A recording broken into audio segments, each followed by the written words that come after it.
But first, ripe and ready. It's all the rage. Peaches, mangoes and avocados. If you want to eat one ripe, you can pay for that convenience. But how do the supermarkets get them ready at just the right time? How can I help? Hi there, I've got a query about your avocados. Right. Sorry, I've just dropped the phone. How do you ripen your ripe and ready avocados? Well, you unripen them, they're most probably already ripe. So have you got them all in a room where you go around thinking that one's nearly ready, that one's ready? Yeah. Right, I got you. Just got to keep giving it a little feel every day. That sounds an interesting job, being an avocado squeezer. Yeah, very interesting. We obviously don't eat them as much as I'm up with them every day, but they would know. Yeah, just by looking at it. Yeah. Yeah, yeah. Kate's off to Spain. Our avocados come from all over the world, depending on the season. And at this time of the year, the harvest is in full swing on the south coast. In the British supermarkets, you can buy avocados, a little 2-pack, ripe and ready. But where do they get ripe and how do they make sure that those avocados are ripe on the day that I get to the supermarket and want to buy them? Kate's headed to a grove just outside Malaga. Hola! ¿Qué tal? I'm Kate. I am Javi. Javier. Javier. Can we go and find some? Yeah. This way? There are nearly 4,000 trees on this farm, and Javier is responsible for the harvest of 500,000 avocados every season. Here we are. Avocado. So this is how they pick them. Can we see one? We see. Ah. Tiramos. Ah. Okay. This is not ripe and ready. It's so hard. Does this avocado ripen on the way to the UK? This avocado madura aproximadamente durante una semana, 2 semanas. A partir de mayo el aguacate empieza a perder calidad en el árbol, lo que es calidad interna. Pero madurar nunca llega a madurar. So this avocado Yes. will not ripen on the tree. It needs to be picked in order to ripen. Right. Are you A partir sure? del mes de mayo, I'm sí. determined to find a ripe avocado on one of these trees. Ah. I'm close. I'm so close. I'm so close to those little. Oh. Ah. Hard. Hard. Each tree here is at least 25 years old, and the pickers can fill 7 or 8 boxes from just one. Listo para comer? No. No? Seriously, you could hurt someone with these. Listen to that. That is how hard this avocado is. Okay. Ah! So how on earth do they make sure that these avocados are ripe and ready when I want to buy them in the supermarket in the UK? How do they do that? Will Kate ever find this elusive ripe avocado? We'll find out later. Next, eggs. I love keeping chickens on my farm, and I've always been a firm believer that a better kept chicken produces a better egg. But I've never put it to the test. Until now. Hi, I want to find some information about the different types of egg you do. There's like free range, and there's caged, and there's organic, and they're all different prices. What do you pay for? Do you get a better taste? I would have thought so. Do you think the nutritional values of a caged egg versus an organic differ? I don't know. Things like that I've never sort of looked into, to be honest. If a hen's fed on a richer diet, I would expect the egg to taste more eggy. So organic eggs are more eggy. In the UK, we eat 30 million chicken eggs a day from a variety of production methods. But none of the customer helplines we called seem to be able to tell us which method produces the better egg. Can't even put my jacket on. So I'm going to find out for myself by checking out chickens in different farmed environments. How you doing? Andrew Jorrett from the British Egg Industry Council is going to be my guide at Noble Foods, who produce eggs using different methods across different farms. We're starting with the cheapest eggs you can buy, the colony egg. These enormous sheds are home to 1 million chickens. Right, well, let's see them. Yep. If we go down and have a look, I'll show you what the birds have. Whoa, that's incredible.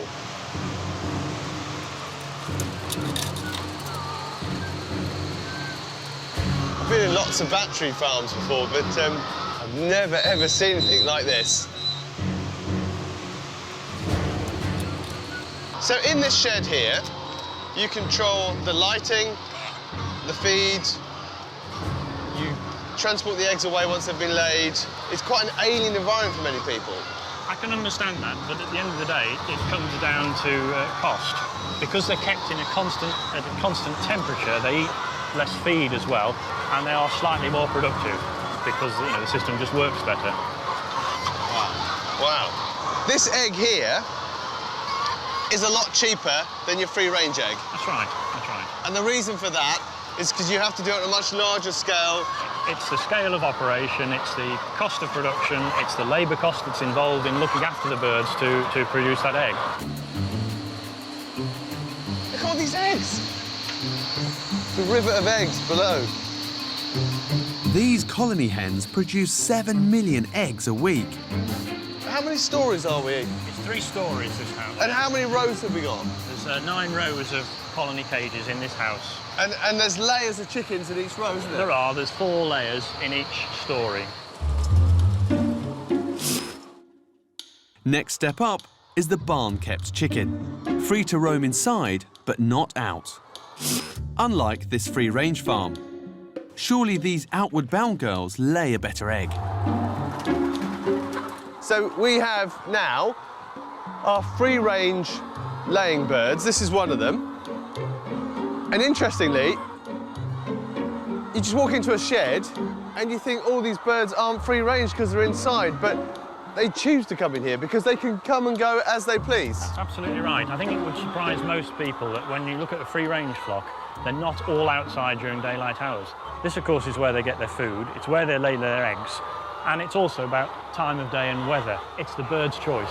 They choose to be The birds have the choice. They can stay in or they can go out. Following all the birds out, look at them. So in this system, they get much more of a natural life then? Clearly, yes, there's a difference here that the birds can express more of their natural behaviour. That means eat grass and pick any insects and things like that that birds would eat naturally. Well, see, if I'm paying for a more expensive egg and on the box it's free range, and I look out here and there's one eating grass there and the sun was out earlier, I think, God, it's got to taste better, hasn't it? And then, of course, you've got organic eggs. There's only one way to find out which of these birds lays the better tasting egg, and I'm going to need my frying pan. Next, balsamic vinegar. You can pay as little as £1 or as much as 20 in the supermarkets. But isn't all balsamic vinegar the same? I got a couple of bottles, and one was really expensive and quite posh looking, and the other one was quite cheap. So I was wondering if they use the same grapes. For the more cheaper brands, it'll be a less quality grape. You haven't got anyone that's in charge of balsamic. You wouldn't have someone there called Vinegar Vera. It's very unlikely.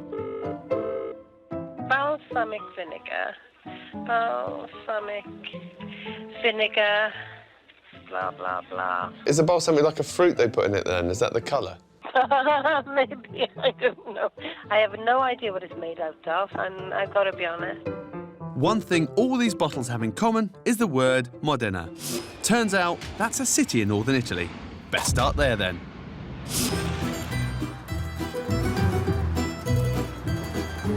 Matt's going to find out if all balsamic vinegars are the same, and he's come armed with a bog-standard balsamic bought in the UK supermarket.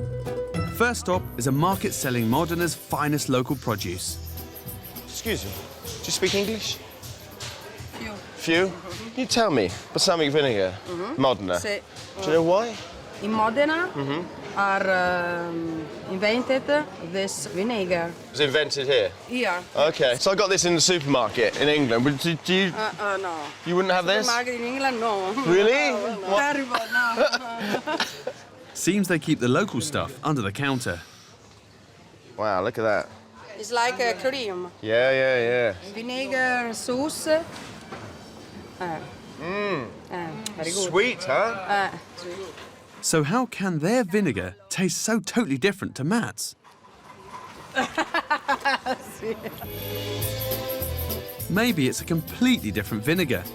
Matt's on his way to a family business who have been producing balsamic for 400 years. Hello, Claudia. Hello. Hi. Matt. Hi, Matt. Nice to meet you. Thank you very much. Smells amazing. Look at this. You start mainly from white grapes. White grapes? Yes. To make a very dark, sticky vinegar? Yes, because you take this grape, you push them, you obtain the grape juice, which we call the must, and then you cook it down slowly for at least 3-4 hours. And while you cook it, you leave the skin, and then the result is black. Then they add a little vintage wine vinegar and it's aged in barrels. This is a patented method of making the champagne of vinegars. This is aged at least 12 or 25 years. That's a huge amount for vinegar. Yeah, but when you say balsamic vinegar, actually 12 or 25 are classic numbers. So that explains why traditionally balsamic can cost £100 for just 100 mils. But what's in the balsamic that costs just £1? Hello. Hello, How you hi, doing? welcome. Nice to meet you. Andreas Bombarda's factory has 13 million litres of balsamic vinegar in production at any one time. These would house vinegar, would they?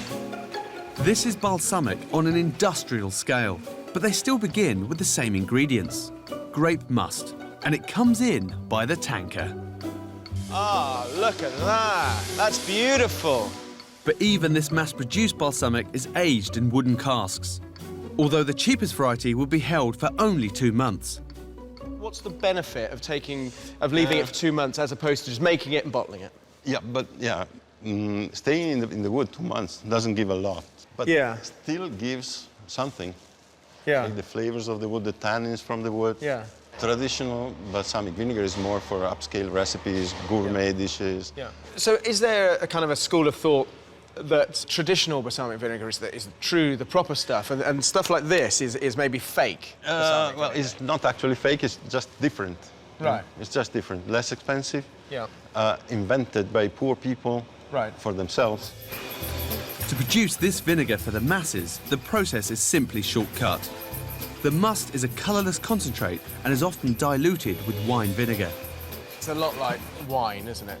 You get very, very good wine, and then you got wine that you drink every day. The comparison is perfect. I mean, thanks. Your comparison is perfect. Very good. And now, back to avocados.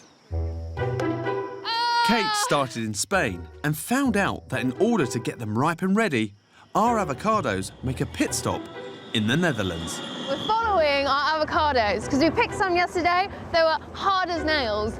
And they're on their way to here, where they're going to ripen. Total Exotics buy fruit and veg from all over the world. Sweet potatoes as well. Runner beans. Oh, you know them all. Yeah. And supply supermarkets throughout Europe. Now, these avocados ripen ready. No, actually, by the time they get in here, we have certain specifications, but it has to come in hard. Hard as nails. Yeah. Really So tough. hard, yeah. Can't eat them. No, you cannot eat them. Before they will even accept this delivery, they need to stick in a thermometer. First of all, we have to check the temperature of the product, and it has to be 5 degrees. It's cold. Yeah, it is cold. It's like being in a fridge. Exactly, but then it stops the product from ripening during the journey. So you actually totally stop the process of ripening in transit from tree to you. You don't want the fruit ripening at all. No. And it's possible to do that by temperature. So if these avocados have been stopped from ripening, how do they set them off? I always thought if you've got a really hard avocado, you just put it next to a banana. So is it, I don't know, is it a big banana? You know, the procedure is more or less the same. Really? Yeah, so you've got a big banana out the back? Yes, yeah. You follow me? Okay. Oh, Ron. Yeah. A ripe banana emits a gas called ethylene, which accelerates the softening of the avocados. We're off to the ripening rooms, which is where the magic happens. We control the temperature, we control the humidity, and we control the CO2. The combination of those 3 factors will take care of a ripened avocado. And so when the avocado leaves your ripener, it will be ready to eat? It will be ready to eat, exactly. The temperature is raised to 20 degrees and the levels of CO2 and humidity are controlled to trigger the ripening. Within 3 to 5 days, they're ready for packing. I suppose you do pay a little bit more for a ripe and ready avocado. Is it worth it? You miss the whole issue, is that the consumer these days, they really want to buy an avocado which they can eat at the very same moment. So you're paying for the convenience of a perfectly soft avocado. This is a ripe avocado, finally. This still feels pretty hard to me. The process has already started, and we have to give it some time onto the shelf, because if we have it very ripe from here, then by the time it gets to the end consumer, you cannot eat it. It's going to be no good. Exactly. So this avocado has to leave you with like a few days in the bank. So ultimately, it's not fully ripe, but in a couple of days, it will be. It is ripe, actually. You could eat it. If you open it, hold on a second, you see? Oh, she's going for it. Yeah, it's already ripe. So that is pretty soft. You could eat it. Maybe a little hard for guacamole. Yeah. You know, maybe not as squishy as you want it But to by be. the time it gets to retail, then it's ready for guacamole. Okay. Ripe and ready is becoming more and more popular. The science gives us choice, but there is wastage. 350 tons of ripe and ready avocados go into the bin every year in the UK. I'm on a journey to find out which egg tastes better. Caged, barn, free-range or organic. Having seen how they live, I now want to see what they eat and how that affects the egg. Hello, Martin. How are you doing? Welcome to Humphrey Feeds. Great to be here. Martin Humphreys makes chicken feed for all varieties of hens. Jimmy, this is what you've come to see. This is where it starts. So this is it? This is it. That's conventional layers feed. Just like muesli?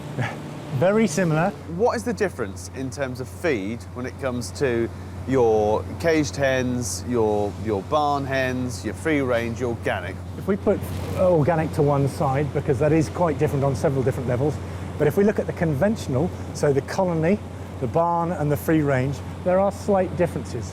However, the ingredients that we use are broadly the same. If we are what we eat, then the feed has got to be crucial to the taste and even the nutritional value of the egg. So what goes into the stuff? Why are you putting salt in? Is it to make it taste better for the bird, or is it to do with its biological function? Absolutely biological function. If they have too much salt, they'll be desperate to drink. Too little salt, and they need to make up the deficit. Because they're omnivores, they could start doing things you don't want to talk about. So by adding salt, yes. I know with my certain chicken, especially with our turkeys, is that if they don't get the right balance of salt, they try and find it elsewhere. And a good source of it is the blood of other animals. So they like to peck or even eat eggs. Yes. You know. So what's next then? Critical thing is the yolk colour. Right. So we need to look at the pigments.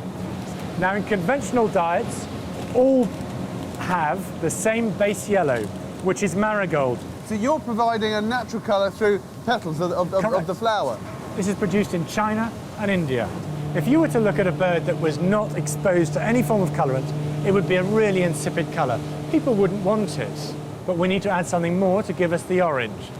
So, paprika. It gives us the red quality, so we can meet in the middle and produce an orange. Are organic eggs coloured? Yes, organic eggs are coloured, but they use a different pigment. This is concentrated alfalfa. It's made in one plant in France. But by the time we put that in the food, it creates a good yellow yolk for an organic. So there are differences between organic and standard feed, but both are cleverly designed to have a significant impact on the eggs.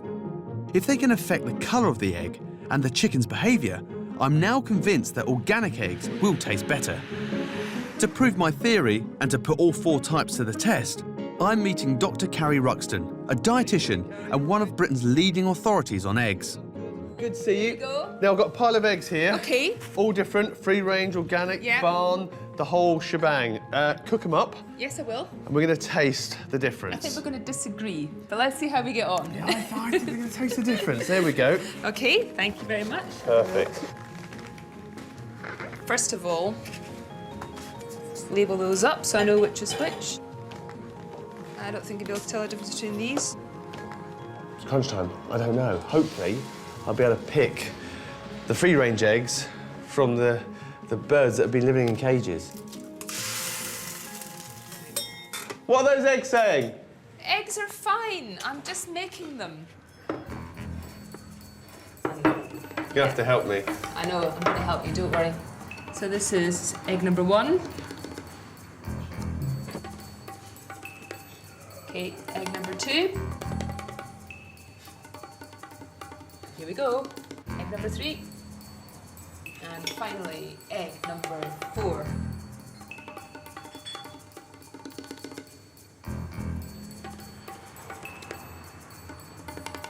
They all taste the same to me. The interesting thing is they're all pretty much of a muchness nutritionally. So they're high in vitamin D and selenium, they've got some iodine in there as well, B vitamins. So regardless of which egg you're choosing, you're getting a healthy food. Are you disappointed? Disappointed, yes, because I have got such faith and belief in the free-range system, Yeah. and that's really to do with the welfare of the animal. Yeah. But I really associate that with quality and flavour. So it isn't really a flavour difference or a nutritional difference that you're getting. It's a welfare difference. But I still think that's worth paying more for. But that is surprising. Let me taste that free-range one here. Oh, that tastes so much better. You would say that, wouldn't